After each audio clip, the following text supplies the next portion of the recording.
You think humanity's spirit can be crushed with words on a piece of paper? Commander Alan Cross's voice carried across the room like the edge of a blade. He leaned forward, eyes locked on the holographic image of High Chancellor Valzorek. Try us? Valzorek's reptilian features tightened as the High Chancellor of the Galactic Council straightened in his ceremonial robes. His voice, cold and calculated, echoed in the chamber. This is not a debate, Commander. The Council has spoken. Humanity's weapons pose a destabilizing threat to galactic peace. Effective immediately. Earth is to dismantle all advanced arms or face consequences. The transmission ended with a curt click, leaving Earth's representatives in uneasy silence. Cross, a decorated veteran with years of service and scars to show for it, turned to face the others in the room. Among them was Dr. Elias Ward, a physicist and strategist whose quick wit had saved Earth more than once. "They're scared of us," Ward said, breaking the silence, his voice calm but laced with defiance. "This isn't about peace. It's about control. They have reason to be," Cross replied, pacing. "Our weapons are more advanced than they'd like to admit. If the Council fears us now, they'll fear us more when we adapt." The Galactic Council's ban was unprecedented, even for a governing body notorious for its heavy-handed decrees. Valzorek had orchestrated this move, presenting it as an act of unity to maintain peace across the galaxy. In reality, it was a direct response to Earth's rapid technological growth, which had begun to outpace even the most established alien civilizations. "Humans are dangerous," Valzorek had declared to his council, his words dripping with disdain. "Left unchecked, they will upset the balance we've worked millennia to maintain. This ban ensures their compliance or their destruction. On Earth, compliance was not an option. Dismantle everything?" Cross spat, staring at the document on the central hologram. "They want us to hand over the only reason we're still standing." President Helena Grayson, Earth's steadfast leader, stood at the head of the table. Her expression was stern, unyielding. "No, but we need a plan, one that makes it look like we're playing along, while ensuring we're ready for what comes next." Ward leaned back, arms crossed. "We dismantle the weapons, sure, but not the science, not the ingenuity. We can turn the very tools they fear into something they'll never see coming." Grayson nodded. "Good. Cross, you and Ward will head up the initiative. Make sure the Council thinks we're compliant. But whatever we create, make it legal, make it subtle, and make it effective." While humanity began its official compliance, dismantling orbital defense grids and decommissioning advanced weaponry, secret teams worked tirelessly under Ward's direction.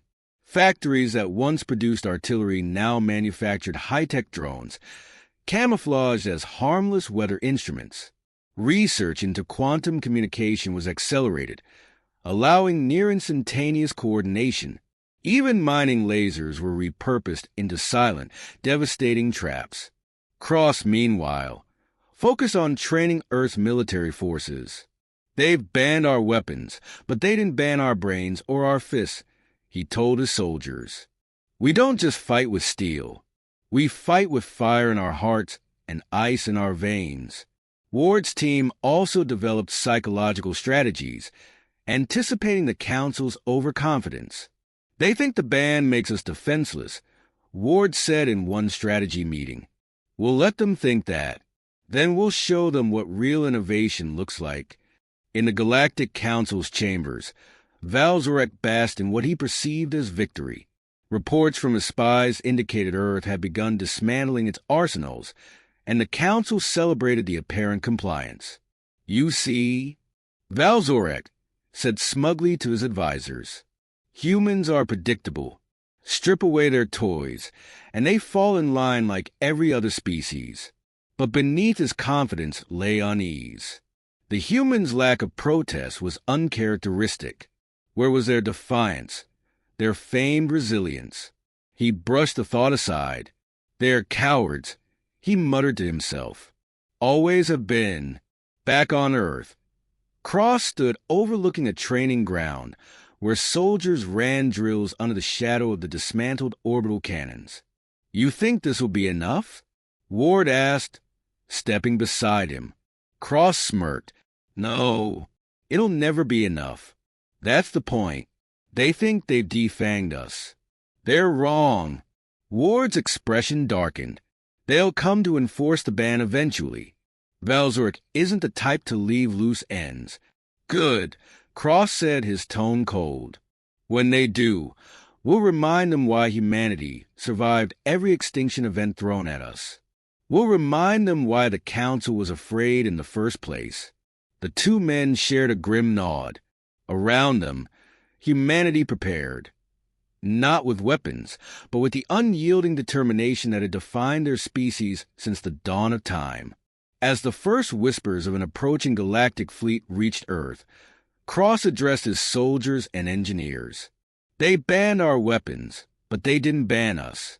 We are the weapon, and they're about to find out what that means. Ward, standing beside him, added, the Council wanted to test humanity. Let's make sure they fail.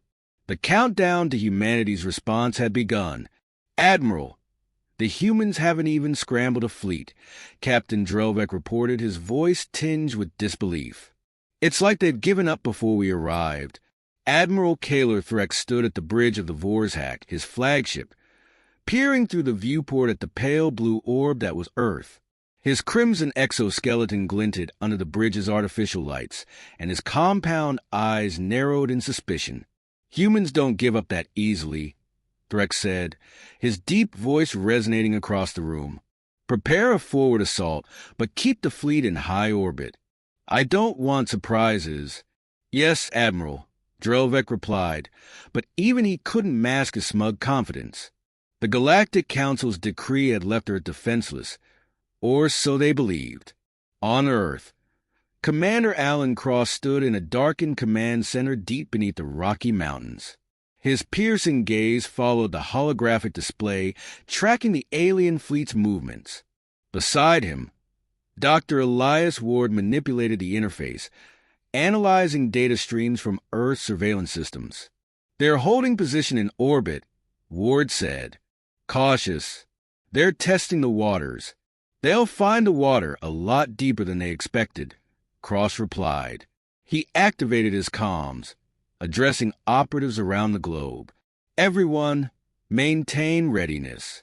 Let them make the first move. When they do, we make sure they regret it. The first wave came swiftly. Alien drop ships descended into Earth's atmosphere, deploying ground forces in strategic locations, abandoned cities, isolated industrial zones, and what appeared to be undefended military installations. The invaders expected little resistance, but what they encountered was far from ordinary. In New Cairo, a squad of alien soldiers advanced through the ruins of a seemingly deserted factory. Their leader, a burly Caliph warrior, gestured for silence as they scanned the shadows. Suddenly, an explosion of sparks erupted from above. They looked up to see an industrial crane swinging toward them, its massive claws severing their ranks. The factory wasn't abandoned. It was a death trap. In orbit, Admiral Threx received fragmented reports from the surface. We're encountering resistance, a ground commander growled through the comms. But not with conventional weapons. They're repurposing machinery. The transmission cut off. Threx clenched his mandibles. Expand the landing zones. Overwhelm them.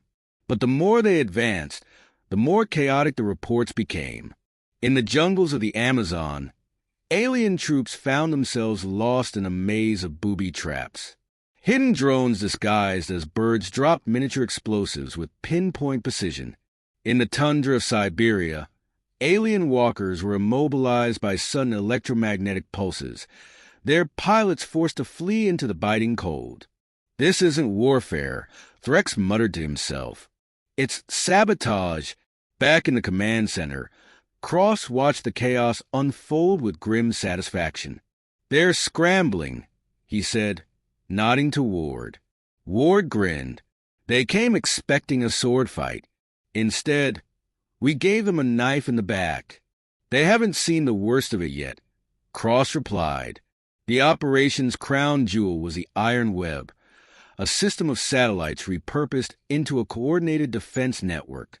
As alien ships hovered in the upper atmosphere, the Iron Web activated. High-energy beams lanced out, targeting key components of the invaders' vessels. Shields flickered and failed. Engines sputtered and died. Admiral Threx's bridge shuddered as the Vorzhak took a direct hit to its port thrusters. "What in the void was that?" he roared. "Localized energy beams," Drelvek stammered. "But it's impossible. Their weapons were dismantled. Then explain why my fleet is burning." Threx bellowed. On the ground, Lieutenant Lucas Kane, one of Cross's top field operatives, led a small team through the rubble of what was once downtown Hong Kong. Kane's sharp instincts and unrelenting determination made him a legend among Earth's forces. As his team moved silently, a Kalith patrol approached, scanning for signs of life. Kane held up a hand, signaling his team to halt. He activated a drone perched on his shoulder, a modified civilian unit equipped with a high-frequency sonic disruptor. The drone emitted an ear-splitting screech, disorienting the aliens. Kane's team moved in swiftly, neutralizing the patrol with precision. "They'll send more," Kane said, reloading his weapon. "Let them. We've got plenty of surprises left." The alien fleet was in disarray. The once mighty Vorzhak now limped in orbit, its hull scorched and its communications compromised. Admiral Threx stared at the damage reports, his mandibles grinding in frustration. "They're unarmed," he hissed. "How are they doing this?" "They're using the terrain," Drelvek offered weakly. "Their planet is their weapon." Threx slammed a clawed fist onto the console. "Send reinforcements to the surface. I don't care if we have to raise entire cities. We will break them." In the command center, Ward leaned back in his chair, rubbing his temples. "They're committing more forces," he said. Cross smirked. "Good. The more they send, the more they lose. They still think this is a battle of firepower." Ward turned to Cross, his expression serious. "What if they escalate? Bring their full fleet."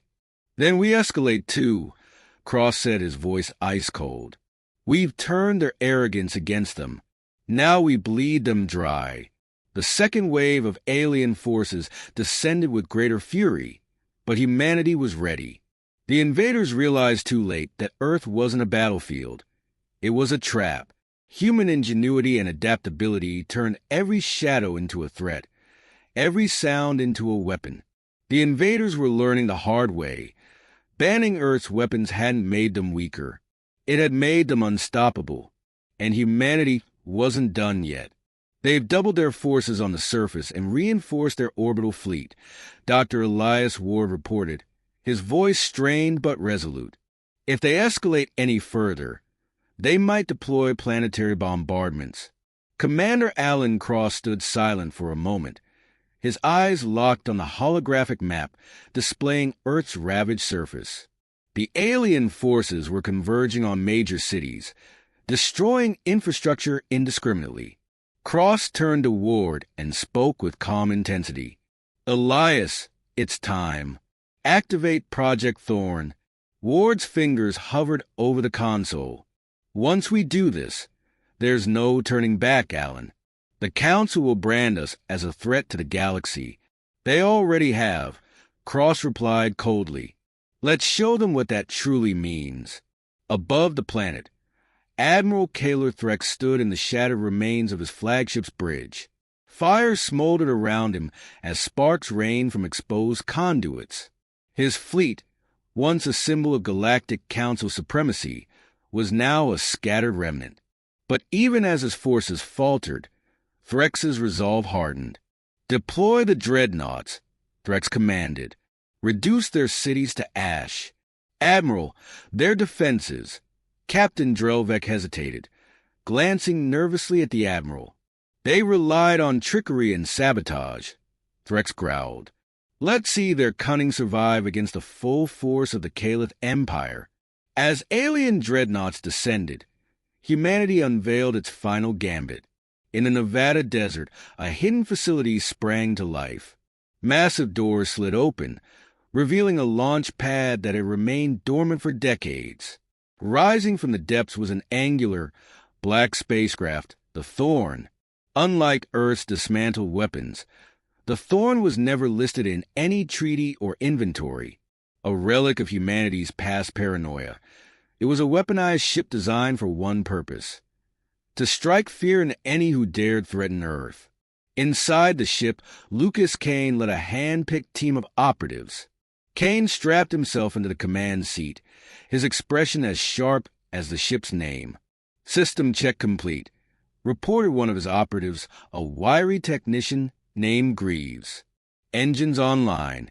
Weapon systems green, another confirmed. Kane's voice cut through the comms. This isn't just about survival. It's about sending a message. Let's make sure they never forget it. The Thorn launched with a deafening roar, piercing through Earth's atmosphere like an avenging arrow. It evaded the alien fleet's sensors, its stealth systems masking its approach. In orbit, alien ships scrambled to respond, their confusion palpable. What is that? Threx demanded as the alien fleet scanner struggled to lock onto the anomaly. It's human, Drelvek stammered, but we have no record of such a craft in their arsenal. The Thorn didn't give them time to ponder. Its first strike came swiftly, a kinetic projectile ripping through the hull of a Caliph battlecruiser. The explosion lit up the void, casting shadows across the alien fleet. On the ground, Cross monitored the operation. The holographic display showed the Thorn weaving through the enemy formation, its advanced weaponry tearing through dreadnoughts and frigates alike. Ward watched in awe. They never saw it coming, he murmured. They thought we were playing defense, Cross replied. They were wrong. As the Thorn carved a path through the fleet, Kane activated its most dangerous weapon, the Singularity Driver. The ship's systems hummed as energy built up, a glowing sphere forming at the heart of its weapon array. Kane's voice echoed through the comms.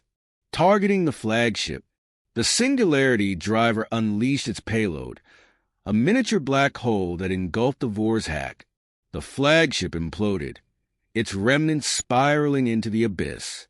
The shockwave rippled through the remaining fleet, leaving destruction in its wake. Admiral Threx watched in stunned silence as his flagship was obliterated. The pride and power of the Caliph Empire, reduced to nothing in an instant. They didn't need weapons, he whispered, his voice trembling. They became the weapon. Back on Earth, the battle's tide had turned. Alien ground forces began retreating, their morale shattered by the sight of their fleet's devastation. Humanity's unconventional warfare had left them demoralized and disorganized. In the aftermath, Cross addressed the remaining alien forces through a broadcast intercepted by their communication channels. This is Earth, he said, his voice steady and unyielding. We didn't start this fight, but we ended it.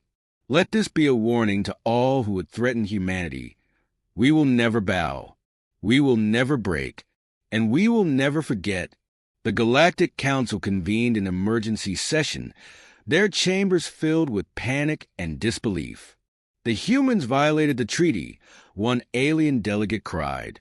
They were defending themselves, countered another. The Caliph pushed them too far. As the debate raged, humanity's representative stepped forward. Alan Cross, now a symbol of Earth's defiance, stood tall amidst the chaos. We honored your decree, Cross said. You took our weapons, but you didn't take our resolve. If you want peace, you'll leave Earth alone. If you want war, he leaned forward, his gaze piercing. We'll be ready. The chamber fell silent. The council, for all its power and arrogance, had learned a harsh lesson. Humanity's strength wasn't in its weapons, but in its will.